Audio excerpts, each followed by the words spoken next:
Welcome to ദിശ academy.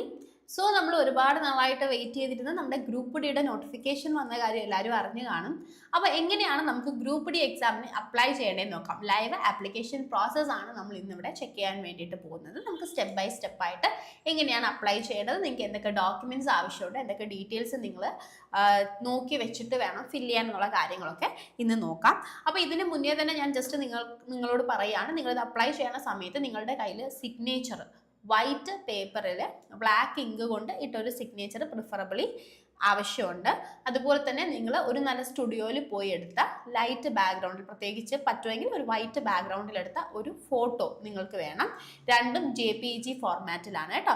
Size ഞാൻ പറഞ്ഞു തരാം. നമ്മുടെ ഫോട്ടോയുടെ സൈസ് എന്ന് പറയുന്നത് 50 to 100 KB ആണ്. 50 to 100 KB നമ്മുടെ ഫോട്ടോയുടെ സൈസ് നിങ്ങൾ നേരത്തെ എടുത്ത് വെക്കേണ്ടത്.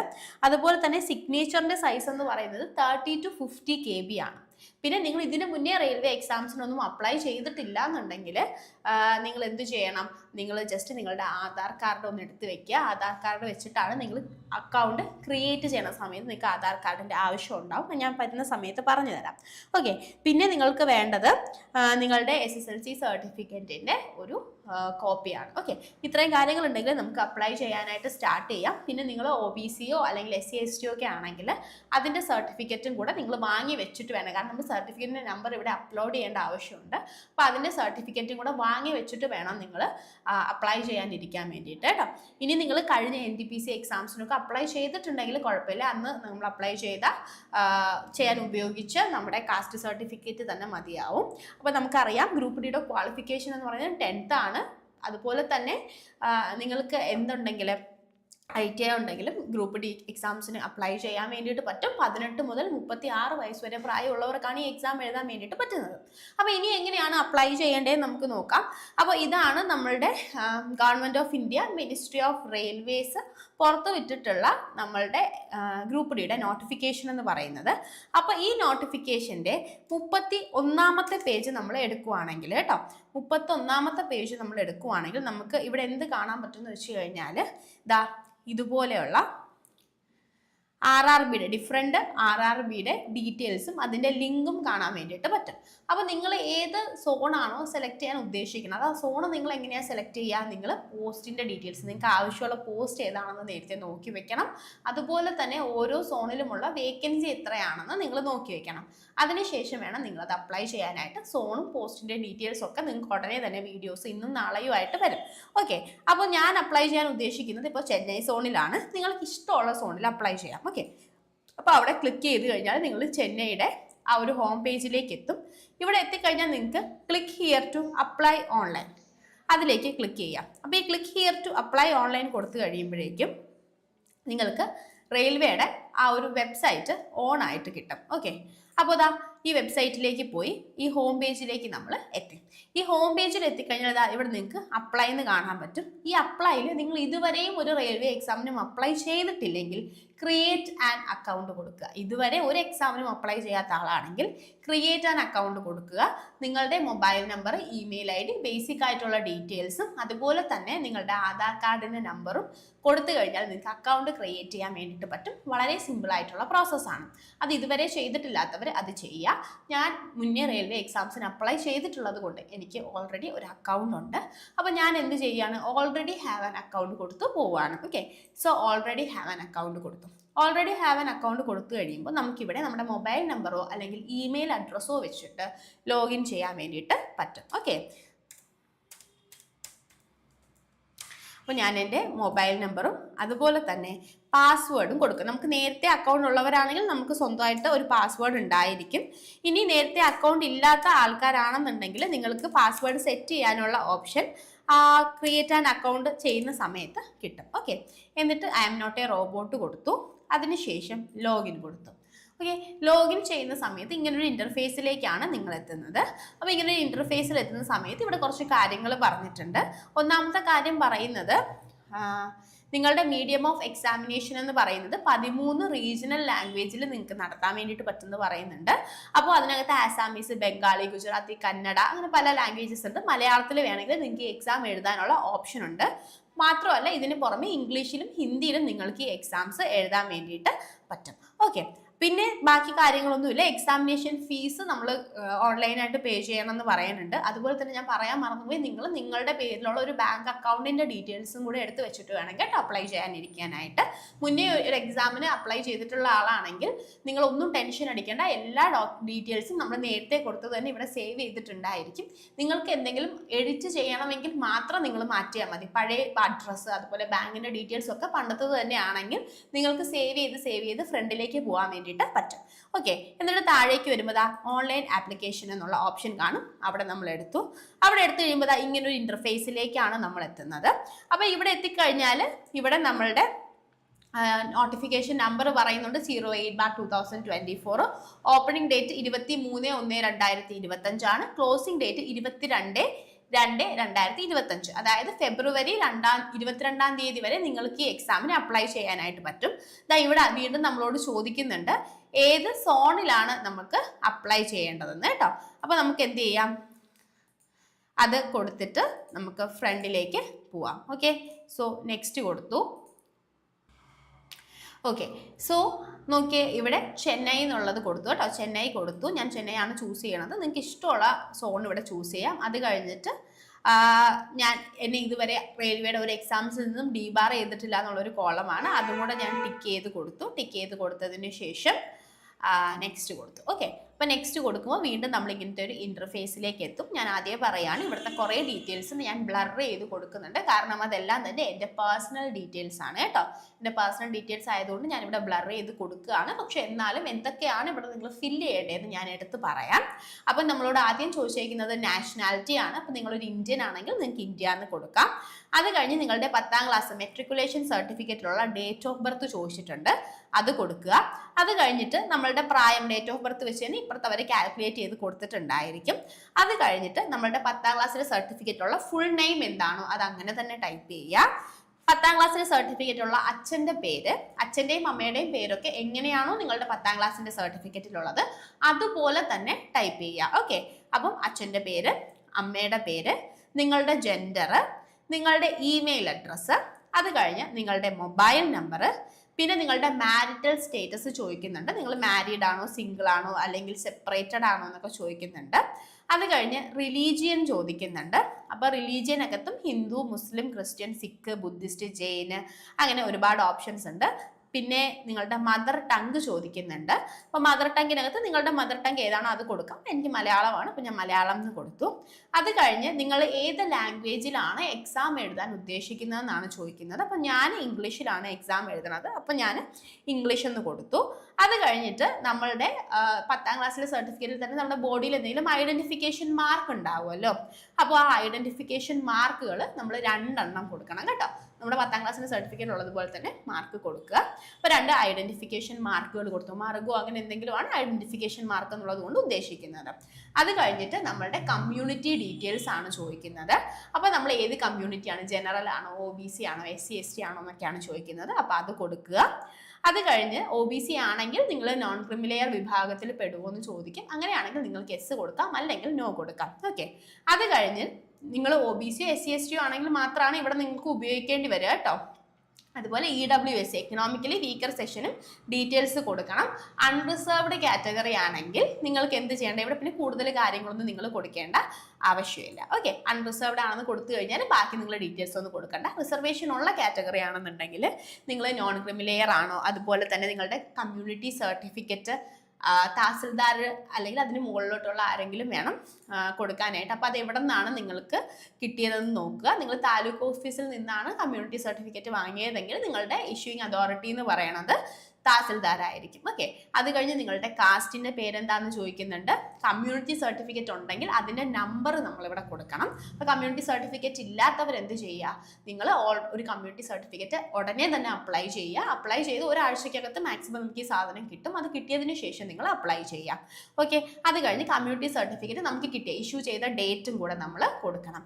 നമുക്ക് ഇപ്പോൾ വാലിഡ് ആയിട്ടുള്ള കമ്മ്യൂണിറ്റി സർട്ടിഫിക്കറ്റ് വേണം നമ്മൾ കൊടുക്കാനായിട്ട്. അതായത് ഫെബ്രുവരി 22 ലാസ്റ്റ് ഡേറ്റ്.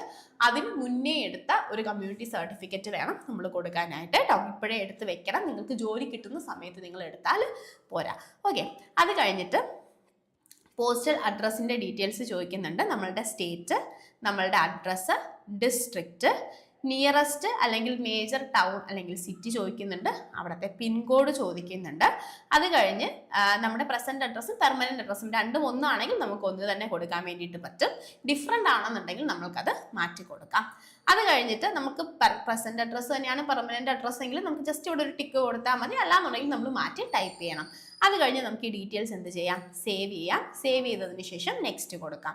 നെക്സ്റ്റ് കൊടുക്കുമ്പോൾ നമ്മളുടെ അതർ ഡീറ്റെയിൽസ് ആണ് ചോദിക്കുന്നത്. എക്സ് സർവീസ് മാൻ ആണോ എന്ന് ചോദിക്കുന്നുണ്ട്. Person with bench mark disability ആണോ എന്ന് ചോദിക്കുന്നുണ്ട്. അതുപോലെ തന്നെ സോറി കേട്ടോ, എക്കണോമിക്കലി ബാക്ക്വേർഡ് ക്ലാസ് ആണോ എന്ന് ചോദിക്കുന്നുണ്ട്. ഇതിന് മുന്നേ റെയിൽവേയിൽ എന്തെങ്കിലും ജോലി ചെയ്യുന്നുണ്ടോ എന്ന് ചോദിക്കുന്നുണ്ട്. റെയിൽവേയിലെ കറണ്ട് എംപ്ലോയി ആണോ എന്ന് ചോദിക്കുന്നുണ്ട്. അതുപോലെ തന്നെ അപ്രന്റിഷിപ്പ് ചെയ്തിട്ടുണ്ടോ എന്ന് ചോദിക്കുന്നുണ്ട്.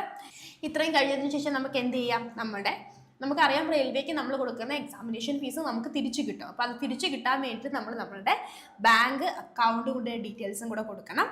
അപ്പോൾ നമ്മുടെ പേരിലുള്ള ഒരു ബാങ്ക് അക്കൗണ്ട് ആയിരിക്കണം. ബാങ്ക് അക്കൗണ്ടിൻ്റെ അക്കൗണ്ട് നമ്പർ, അത് കഴിഞ്ഞിട്ട് അതിൻ്റെ ആ ബാങ്കിൻ്റെ IFSC കോഡ്, ഇതെല്ലാം തന്നെ നിങ്ങൾക്ക് പാസ്ബുക്കിൻ്റെ ഫ്രണ്ട് പേജിൽ നോക്കിക്കഴിഞ്ഞാൽ, ബാങ്ക് പാസ്ബുക്കിൻ്റെ ഫ്രണ്ട് പേജിൽ നോക്കിക്കഴിഞ്ഞാൽ അവിടെ ഉണ്ടായിരിക്കും കേട്ടോ. അതെല്ലാം കൊടുക്കുക. ബാങ്കിൻ്റെ പേര് ഏതാണെന്ന് നോക്കുക. അക്കൗണ്ട് ഹോൾഡറിൻ്റെ നെയിം അത് നമ്മുടെ പേര് തന്നെ ആയിരിക്കണം. എന്നിട്ട് അത് സേവ് കൊടുത്തിട്ട് നമുക്ക് എന്ത് ചെയ്യാം, നെക്സ്റ്റ് കൊടുക്കാം. നെക്സ്റ്റ് കൊടുക്കുമ്പോൾ നമ്മളോട് ചോദിക്കുന്നത് എഡ്യൂക്കേഷണൽ ക്വാളിഫിക്കേഷൻ ആണ്. അപ്പം നിങ്ങൾക്ക് SSLC അല്ലെങ്കിൽ മെട്രിക്കുലേഷൻ ആണ് ബേസിക് ആയിട്ട് വേണ്ടത്. അതിൻ്റെ ഡീറ്റെയിൽസ് നിങ്ങൾ കൊടുക്കുക. നിങ്ങളുടെ സർട്ടിഫിക്കറ്റ് ഉണ്ടെങ്കിൽ നിങ്ങളത് അപ്ലോഡ് ചെയ്യുക. ഓക്കെ. അത് കഴിഞ്ഞിട്ട് നിങ്ങൾക്ക് ITI അല്ലാന്നുണ്ടെങ്കിൽ NAC സർട്ടിഫിക്കറ്റ് ഉണ്ടെങ്കിൽ അതിൻ്റെ ഡീറ്റെയിൽസും കൂടെ ക്വാളിഫിക്കേഷൻ്റെ ഭാഗത്ത് ആഡ് ചെയ്യുക. എനിക്കതില്ല, ഞാൻ മെട്രിക്കുലേഷൻ മാത്രമേ ഉള്ളൂ. അപ്പം ഞാൻ അത് കൊടുത്തു. അത് കൊടുത്തതിന് ശേഷം നമുക്ക് എന്ത് ചെയ്യാം, വേറെ എന്തെങ്കിലും ക്വാളിഫിക്കേഷൻ ഉണ്ടെങ്കിൽ നിങ്ങൾക്ക് ആഡ് കൊടുക്കാം. ഇല്ലാന്നുണ്ടെങ്കിൽ മെട്രിക്കുലേഷൻ അല്ലെങ്കിൽ 10ാം ക്ലാസ് മാത്രമാണെങ്കിൽ നിങ്ങൾക്ക് നെക്സ്റ്റ് കൊടുക്കാം. നെക്സ്റ്റ് കൊടുത്തതിന് ശേഷം പിന്നെ നമ്മൾ നമ്മുടെ ഡോക്യുമെൻറ്റ്സ് അപ്ലോഡ് ചെയ്യേണ്ട സമയമാണ്. നമുക്ക് നമ്മുടെ ഫോട്ടോഗ്രാഫും അതുപോലെ സിഗ്നേച്ചറും അപ്ലോഡ് ചെയ്യണം. അപ്പോൾ ഞാൻ പറഞ്ഞായിരുന്നു ഫോട്ടോഗ്രാഫ് നമുക്ക് 50 to 100 KB ഇടയ്ക്കാണ് വരേണ്ടത്. ഇവിടെ സൈഡിൽ കൊടുത്തിട്ടുണ്ട് സ്പെസിഫിക്കേഷൻ ഓഫ് ഫോട്ടോഗ്രാഫ് എന്ന് പറഞ്ഞിട്ട്. Recent colour passport size photograph with white background, not older than 2 months. അതാണ് ഫസ്റ്റ് ക്രൈറ്റീരിയ. രണ്ടാമത്തെ ക്രൈറ്റീരിയ സൈസാണ് കൊടുത്തിരിക്കുന്നത്. 35 x 45 mm അല്ലെങ്കിൽ 320 x 240 പിക്സൽസ്. JPG അല്ലെങ്കിൽ JPEG ഫോർമാറ്റിലായിരിക്കണം എന്ന് പറഞ്ഞിട്ടുണ്ട്. ഫോട്ടോഗ്രാഫിൻ്റെ സൈസ് 50 to 100 KB ആയിരിക്കണം. പിന്നെ മൊബൈൽ ഫോണോ സെൽഫിയോ ഒക്കെ വെച്ച് എടുക്കുന്ന ഫോട്ടോസ്, അതായത് മൊബൈൽ ഫോണിലെടുത്ത സെൽഫിയോ കാര്യങ്ങളോ ഒക്കെ തന്നെ റിജക്റ്റ് ആവാനുള്ള സാധ്യത കൂട്ടും എന്ന് പറയുന്നുണ്ട്. കൃത്യമായിട്ട് നമ്മളൊരു സ്റ്റുഡിയോയിൽ പോയി തന്നെ ഫോട്ടോ എടുക്കാൻ വേണ്ടി ശ്രദ്ധിക്കുക. ഫോട്ടോയ്ക്ക് ക്ലിയർ ആയിട്ടുള്ള ഫ്രണ്ട് വ്യൂ ഉണ്ടായിരിക്കണം. ക്യാപ്പോ അതുപോലെ തന്നെ എന്താ പറയുക സ്കാർഫോ ഒന്നും വെച്ചിട്ട് നമ്മൾ കവർ ചെയ്യാൻ വേണ്ടിയിട്ട് പാടില്ല. ഫേഷ്യൽ ഫീച്ചേഴ്സ് ഒക്കെ ക്ലിയർ ആയിരിക്കണം. അതുപോലെ തന്നെ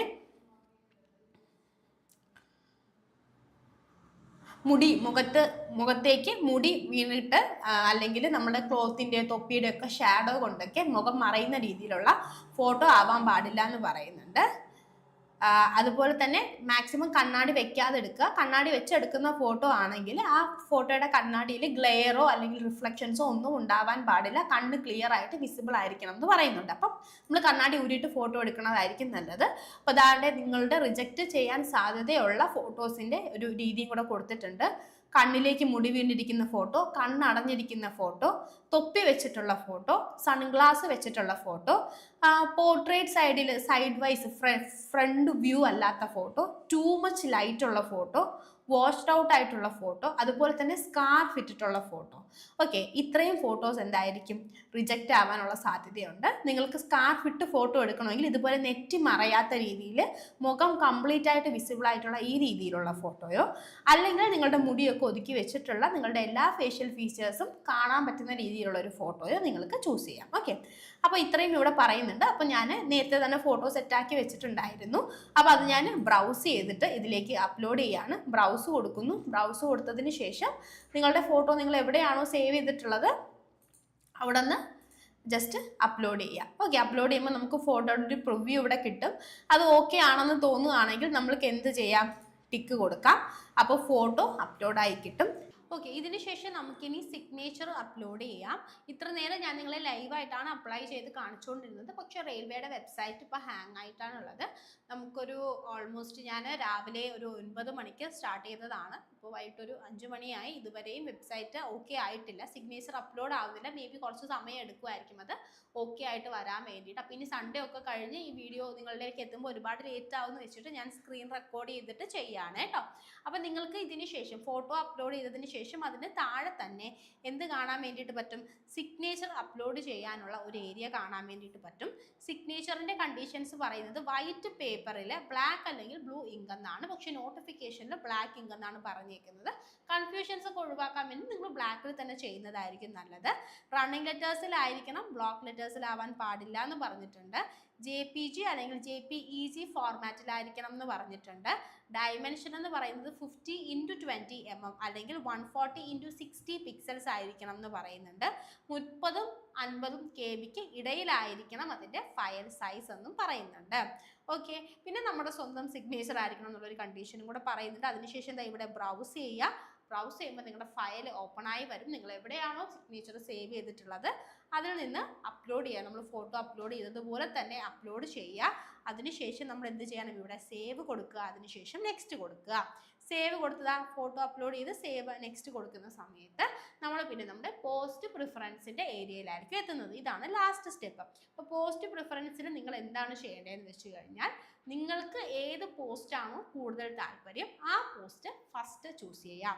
ഫോർ എക്സാമ്പിൾ എനിക്കിപ്പോൾ SCR അസിസ്റ്റൻറ്റ് വർക്ക്ഷോപ്പ് എന്ന് പറയുന്ന ഈ പോസ്റ്റിനോടാണ് കൂടുതൽ താല്പര്യമെങ്കിൽ ഞാൻ എന്ത് ചെയ്യണം? ഈ പ്ലസ് മാർക്കിൽ ക്ലിക്ക് ചെയ്യണം.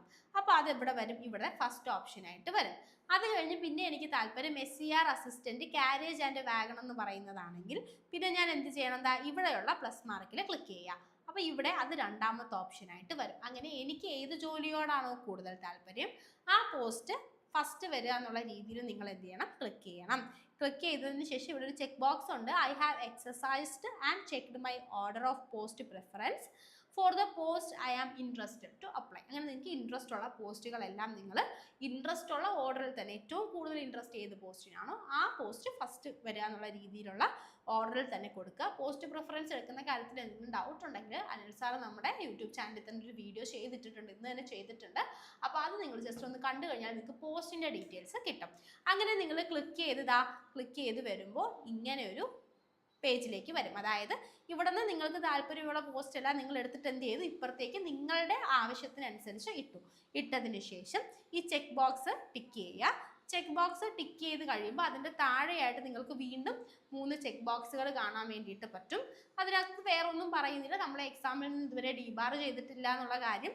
അതുപോലെ തന്നെ റെയിൽവേ റിക്രൂട്ട്മെൻറ്റ് ബോർഡിന് നമ്മുടെ എക്സാമിൻ്റെ ഫൈനൽ റിസൾട്ട്സ് ബാക്കിയുള്ള ഓർഗനൈസേഷൻസുമായിട്ട് ഷെയർ ചെയ്യാനുള്ള റൈറ്റ് ഉണ്ടെന്നുള്ള കാര്യം. അതുപോലെ തന്നെ നമ്മൾ കൊടുത്തിരിക്കുന്ന എല്ലാ ഡീറ്റെയിൽസും ട്രൂ ആണെന്നുള്ള കാര്യം. ഈ 3 കാര്യമാണ് 3 ചെക്ക് ബോക്സിലായിട്ടുള്ളത്. ഈ 3ഉം എന്ത് ചെയ്യണം? നമ്മൾ ഇതാ ടിക്ക് ചെയ്ത് കൊടുക്കുക. അതിനുശേഷം ഇവിടെ നമ്മളുടെ പ്ലേസ്, ഇപ്പം നമ്മൾ ഏത് പ്ലേസിലാണോ ഉള്ളത് അത് കൊടുക്കുക. സോണല്ല, നമ്മളുടെ പ്ലേസ് ആണ്. അപ്പോൾ ഞാനിപ്പോൾ ട്രിവാൻഡ്രത്തിനാണ് അപ്ലൈ ചെയ്യുന്നത്. അപ്പോൾ ട്രിവാൻഡ്രം എന്ന് കൊടുത്തു. അതിനുശേഷം ഞാൻ എന്ത് ചെയ്യുന്നു? ഈ ഡാറ്റ ഇവിടുത്തെ സേവ് എന്ന് പറയുന്ന ഇതിൽ കൊടുത്തിട്ട് സേവ് ചെയ്യുന്നു. സേവ് ചെയ്തതിന് ശേഷം എനിക്ക് പേയ്മെൻറ്റ് നടത്താനുള്ള സെഷൻ വരും. പേയ്മെൻ്റ് എന്ന് പറയുന്നത് സ്ത്രീകൾക്കും അതുപോലെ തന്നെ 250 രൂപയാണ് വരിക. അല്ലാത്തവർക്ക് 500 രൂപ വരും. ഇപ്പോൾ നിങ്ങളുടെ പേയ്മെൻറ്റ് എത്രയാണെന്ന് വെച്ച് കഴിഞ്ഞാൽ നോക്കിയിട്ട് നിങ്ങൾക്ക് എന്ത് ചെയ്യാം? ആ പേയ്മെൻറ്റ് ചെയ്യാം. പേയ്മെൻറ്റും കൂടെ ചെയ്ത് കഴിഞ്ഞാൽ നമ്മുടെ ആപ്ലിക്കേഷൻ പ്രോസസ്സ് കംപ്ലീറ്റ് ആയി. നമുക്ക് എന്ത് ചെയ്താൽ മതി? ജസ്റ്റ് പ്രൊസീഡ് ചെയ്താൽ മതി. ഓക്കെ, സോ അതിനുശേഷം നിങ്ങൾ കാർഡാണോ ഓൺലൈൻ പേയ്മെൻ്റ് ആണോ? ഓൺലൈൻ പേയ്മെൻറ്റിനുള്ള ഓപ്ഷൻസ് എന്താ ഇവിടെ ഉണ്ട്.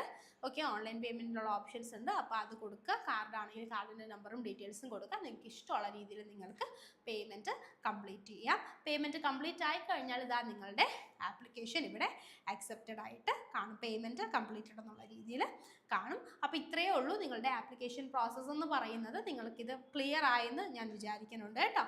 ഇങ്ങനെയാണ് നമ്മൾ റെയിൽവേ ഗ്രൂപ്പ് ഡി എക്സാംസിന് അപ്ലൈ ചെയ്യേണ്ടത്. ഇനി നിങ്ങൾക്ക് അപ്ലൈ ചെയ്തു എങ്ങനെയാണ് പഠിക്കേണ്ടത്, അല്ലെങ്കിൽ എന്താ പറയുക, അങ്ങനത്തെ ഒരു ഡൗട്ട് നിങ്ങൾക്കുണ്ട്. എന്ത് പഠിക്കണം, എങ്ങനെ പഠിക്കണം, എവിടെ നിന്ന് പഠിക്കണം, അങ്ങനത്തെ ഒരു ഡൗട്ട് നിങ്ങൾക്കുണ്ടെങ്കിൽ നിങ്ങൾക്ക് ദിശ അക്കാഡമിയുടെ ഓൺലൈൻ കോഴ്സിനെ ഡിപ്പെൻഡ് ചെയ്യാൻ വേണ്ടിയിട്ട് പറ്റും. നമ്മുടെ ദിശ അക്കാഡമി SSC RRB ബാങ്കിനൊക്കെ കോച്ചിങ് കൊടുത്തു വരുന്ന ഒരു ഇൻസ്റ്റിറ്റ്യൂട്ടാണ്. അപ്പോൾ കഴിഞ്ഞ ഗ്രൂപ്പ് ഡി എക്സാമിലൊക്കെ നമുക്ക് വളരെ നല്ല റിസൾട്ട് ഉണ്ടായിരുന്നു. നിങ്ങൾക്ക് നമ്മുടെ യൂട്യൂബ് പേജിൽ തന്നെ റിസൾട്ട്സും കാര്യങ്ങളും ഒക്കെ കാണാൻ വേണ്ടിയിട്ട് പറ്റും.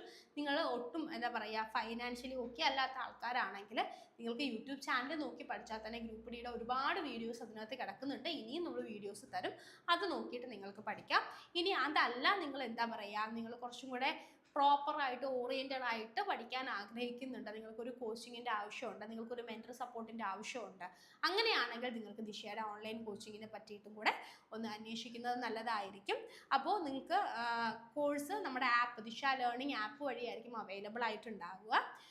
25, 26, 27 അതായത് 27 തിങ്കളാഴ്ച വരെ നിങ്ങൾക്ക് റിപ്പബ്ലിക് ഡേ 15% ഓഫർ അവൈലബിൾ ആണ് കേട്ടോ ഗ്രൂപ്പ് ഡി കോഴ്സിന്. അപ്പോൾ ഇപ്പോൾ 3000 രൂപയുടെ കോഴ്സാണ്, അതിന് 15% ഓഫർ ഉണ്ടാവും. ഈ ഓഫറിൽ നിങ്ങൾക്ക് 27-ാം തീയതി വരെ ഈ കോഴ്സ് പർച്ചേസ് ചെയ്യാൻ വേണ്ടിയിട്ട് പറ്റും. അപ്പോൾ അതിന് വേണ്ടിയിട്ടാണെങ്കിൽ നിങ്ങൾ ഈ സ്ക്രീനിൽ കാണുന്ന നമ്പർ 8075753676 എന്ന നമ്പറിലേക്കോ അതല്ല 7012615062 എന്നുള്ള നമ്പറിലേക്ക് നിങ്ങൾക്ക് കോൺടാക്റ്റ് ചെയ്യാം. ഓക്കെ, അങ്ങനെയാണെങ്കിൽ നിങ്ങൾക്ക് ബാക്കി കോഴ്സിൻ്റെ ഡീറ്റെയിൽസൊക്കെ അവർ പറഞ്ഞു തരും.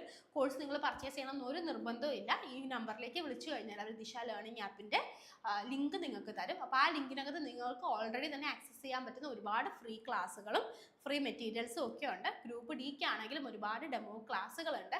ആ ക്ലാസ്സുകൾ കണ്ട് നിങ്ങൾക്ക് കൺവീനിയൻ്റ് ആണെങ്കിൽ മാത്രം നിങ്ങൾ എന്ത് ചെയ്താൽ മതി, കോഴ്സ് പർച്ചേസ് ചെയ്താൽ മതി. ഇത്ര ചെറിയ ഫീസിന് നിങ്ങൾക്ക് ഗ്രൂപ്പ് ഡിയുടെ മൊത്തം സിലബസും കവർ ചെയ്യുന്ന ലൈവ് ക്ലാസ്സുകളായിരിക്കും അവൈലബിൾ ആയിട്ടുണ്ടാവുക. നിങ്ങൾക്ക് ലൈവ് കാണാനുള്ള സമയം കിട്ടിയില്ല, ലൈവിൻ്റെ സമയത്ത് നിങ്ങൾ ബിസി ആണെങ്കിൽ നിങ്ങൾക്ക് അതിൻ്റെ റെക്കോർഡഡ് സെഷൻസും ഇതേ ആപ്പിൽ നിന്ന് തന്നെ അവൈലബിൾ ആയിരിക്കും. ക്ലാസ്സിൻ്റെ PDF നോട്ടുകളും നിങ്ങൾക്ക് കിട്ടും കേട്ടോ. മാത്രമല്ല ഫുൾ ടൈം വാട്സപ്പ് വഴി ഒരു മെൻറ്റർ നിങ്ങൾക്ക് സപ്പോർട്ടിന് വേണ്ടിയിട്ടും ഡൗട്ട് ക്ലാരിഫിക്കേഷന് വേണ്ടിയിട്ടും ഉണ്ടായിരിക്കും. അപ്പോൾ ഇങ്ങനത്തെ ക്ലാസ്സുകളാണ് നിങ്ങൾക്ക് കിട്ടാൻ വേണ്ടിയിട്ട് പോകുന്നത്. അപ്പോൾ നിങ്ങളോട് ജസ്റ്റ് ഈ ക്ലാസ്സിൻ്റെ കാര്യം പറഞ്ഞു എന്ന് മാത്രം. ഇനി ഓഫ്ലൈനായിട്ട് പഠിക്കണം എന്ന് ആഗ്രഹം ഉണ്ടെങ്കിൽ ദിശയ്ക്ക് തന്നെ തിരുവനന്തപുരം, കൊല്ലം, കൊട്ടാരക്കര, അതുപോലെ തന്നെ കാലിക്കറ്റ്, തൃശ്ശൂരൊക്കെ പുതിയ ബാച്ചുകളുണ്ട്. അപ്പം ഈ ബാച്ചുകൾ ഗ്രൂപ്പ് ഡിയുടെ പുതിയ ക്ലാസ് വരുന്ന ഫെബ്രുവരി 3-നും 5-നും ഒക്കെ ആയിട്ട് സ്റ്റാർട്ട് ചെയ്യുന്നുണ്ട്. അപ്പോൾ അവിടെ വേണമെങ്കിലും നിങ്ങൾക്ക് ജോയിൻ ചെയ്തിട്ട് പഠിക്കാം കേട്ടോ. അപ്പം ഇത്രയും കാര്യങ്ങളാണ് പറഞ്ഞിട്ടുള്ളത്. നിങ്ങൾ ആപ്ലിക്കേഷൻ വളരെ സൂക്ഷിച്ച് ചെയ്യുക. നിങ്ങളുടെ ഭാഗത്തു നിന്നൊരു മിസ്റ്റേക്ക് വരുന്നത് കൊണ്ട് നിങ്ങൾക്ക് ജോലി കിട്ടാതിരിക്കരുത് കേട്ടോ. ആപ്ലിക്കേഷൻ റിജക്റ്റ് ആവുന്ന ഒരു അവസ്ഥയിലേക്ക് നിങ്ങൾ എത്തിക്കരുത്. നിങ്ങൾ എത്രയും പെട്ടെന്ന് ശ്രദ്ധിച്ച് നല്ല രീതിയിൽ ചെയ്യുക. നിങ്ങൾക്ക് എന്തെങ്കിലും സർട്ടിഫിക്കറ്റോ കാര്യങ്ങളോ ഒക്കെ അപ്ലൈ ചെയ്യാനുണ്ടെങ്കിൽ ആദ്യം അത് അപ്ലൈ ചെയ്ത് വാങ്ങിച്ചതിന് ശേഷം മാത്രം നിങ്ങൾ എന്ത് ചെയ്യുക, ആപ്ലിക്കേഷനിലേക്ക് പോവുക. ഫോട്ടോയും സിഗ്നേച്ചറൊക്കെ നോക്കി നല്ല രീതിയിൽ അപ്ലൈ ചെയ്യുക കേട്ടോ. പിന്നെ ലാസ്റ്റ് ഡേറ്റ് വരെ നിങ്ങൾ വെയിറ്റ് ചെയ്യരുത്. അത്രയും നിങ്ങൾ വെയിറ്റ് ചെയ്ത് കഴിഞ്ഞാൽ ഇപ്പോൾ ഇന്ന് ഞാൻ ഇത് ചെയ്യുന്നത് 25-ാണ്. ഈ 25-ന് തന്നെ വെബ്സൈറ്റ് ഹാങ് ആണ്. നമുക്ക് ലാസ്റ്റ് ദിവസങ്ങളിലൊക്കെ വെബ്സൈറ്റ് ഹാങ് ആയി. ഫെബ്രുവരി 20-ക്ക് ശേഷമൊക്കെ നിങ്ങൾ ചിലപ്പോൾ നോക്കിക്കഴിഞ്ഞാൽ വെബ്സൈറ്റ് ഹാങ് ആയിരിക്കും. നമുക്ക് ആരോടും പരാതി പറയാൻ പറ്റില്ല. അപ്പോൾ എത്രയും പെട്ടെന്ന് നിങ്ങൾ ആവശ്യമുള്ള സർട്ടിഫിക്കറ്റ്സിന് അപ്ലൈ ചെയ്തതിന് ശേഷം നിങ്ങൾ എന്ത് ചെയ്യുക, നിങ്ങളുടെ ആപ്ലിക്കേഷൻ ഫർദറായിട്ട് പ്രൊസീഡ് ചെയ്യുക. Okay, so thank you so much. Happy learning. Have a nice time. By.